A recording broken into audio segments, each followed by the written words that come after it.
gengs, lanjutin novel Aji Saka.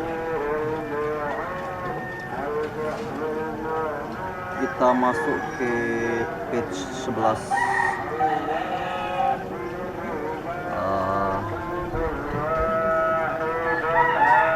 Yang ini, yang bacaan kemarin saya ulang satu paragraf biar ingat. Jika pembuatan tahun Masehi didasarkan atas peristiwa kelahiran Yesus dalam kurung Nabi Isa alaihissalam, sedang tahun Hijriah bertepatan peristiwa hijrah Rasulullah SAW dari Mekah ke Madinah, maka tahun Saka berkenan dengan kisah mengharukan mati Sapyuhnya Dora dan Sembada. Nah, masuk ke yang baru.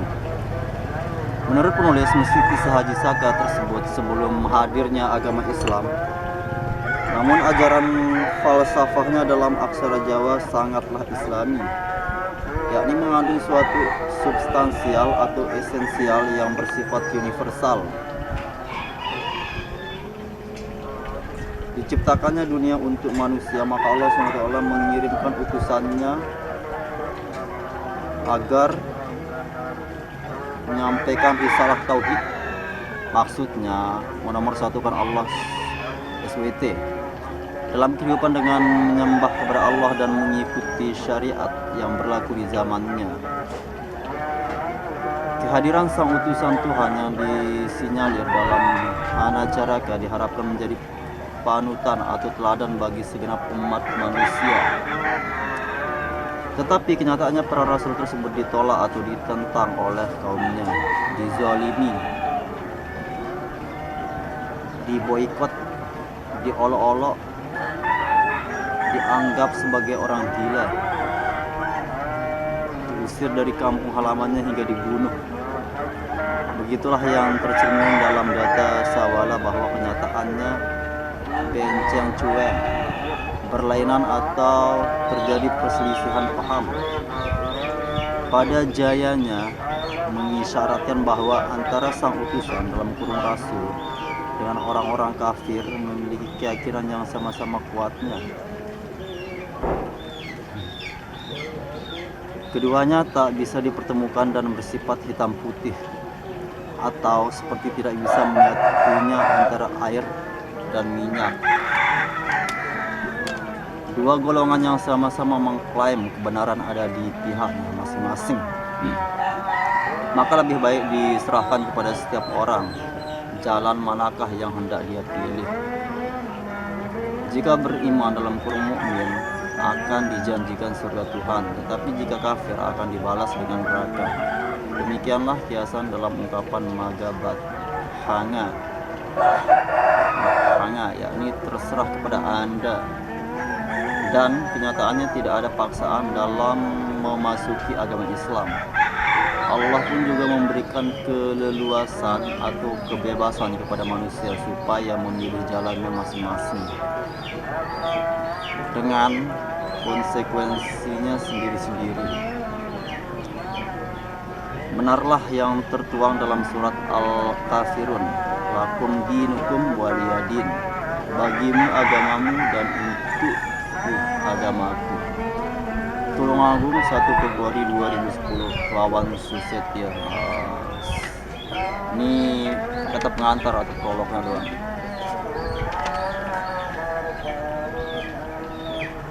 Lanjut nggak nih atau lihat view doang?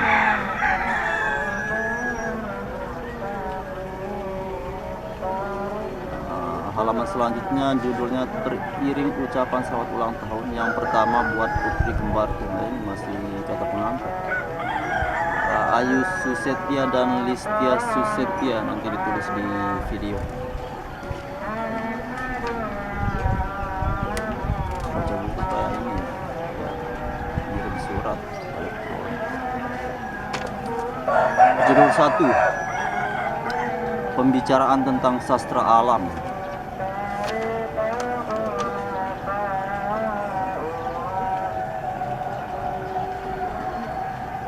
Saya baca satu halaman lagi. Pembicaraan tentang sastra alam. Wajah pemuda itu tampak sangat tampan, rupawan, dan anggun, seolah mengisyaratkan bahwa dia adalah seorang pencinta keindahan. Rambutnya dibiarkan terurai memanjang di bawah pundaknya, makin menunjukkan kegagahan. Kadang-kadang kalau sedang bepergian, rambutnya digelung agar terlihat singrat dan cekatan.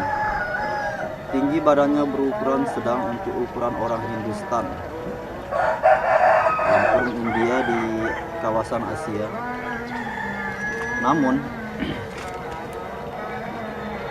demikian bedanya memperlihatkan keperkasaannya. Namun demikian badannya memperlihatkan keperkasaannya. Dadanya dibidang dengan perutnya terlihat kotak-kotak segi empat yang menandakan bahwa si pemuda gemar sekali berolahraga. Sispek ya. Terlihat praktis, lincah atau cekatan. Lahir di tengah-tengah keluarga kaum bangsawan India yang penuh dengan nuansa cita rasa seni, tak ayal membuat sang pemuda benar-benar gembira terhadap keindahan sejak kecil.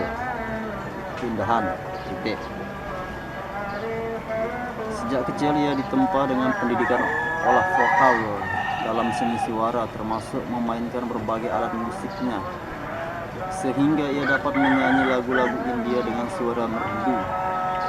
Karena perpaduan menyanyi adalah menari, maka si pemuda pun tak luput dari latihan demi latihan gerak tubuhnya dalam seni tari. Ia pun melahap pelajaran kesusastraan yang makin memperindah tutur katanya dalam kehidupan sehari-hari. Ia sadar benar bahwa seorang yang tertarik dalam bidang seni atau kesenian, niscaya yang hendak digapainya adalah pencapaian faktor keindahan. Ya, begitulah bahwa nilai keindahan estetika diekspresikan oleh orang-orang yang bergerak di bidang seni atau kesenian, lantaran dia bekerja dengan menggunakan rasanya. Setidaknya hal itu sedikit berbeda dengan nilai kebenaran yang dibawa oleh ilmuwan.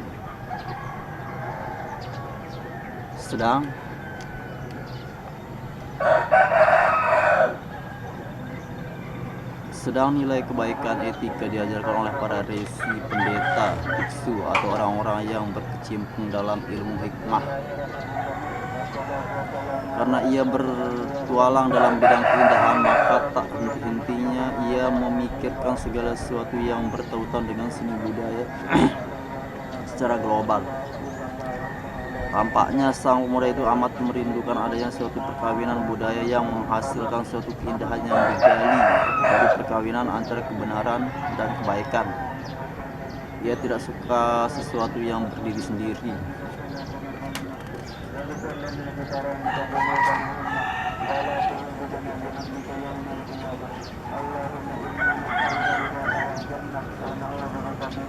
Dalam benaknya tergambar bahwa kebenaran yang hakiki tentu berasal dari Tuhan. Begitu pula dengan kebaikan sejati, ia pun juga bersumber dari Tuhan. Jika kebenaran berdiri sendiri, sedang kebaikan pun juga berdiri sendiri di satu sisi, tentu keduanya tak dapat dipertemukan dalam suatu wadah seperti air tawar dengan minyak. Padahal kebenaran dan kebaikan semestinya menyatu dan tak bisa dipisah-pisahkan, saling melengkapi dan tidak berbenturan satu sama lain, yang berujung pada lahirnya keindahan sejati.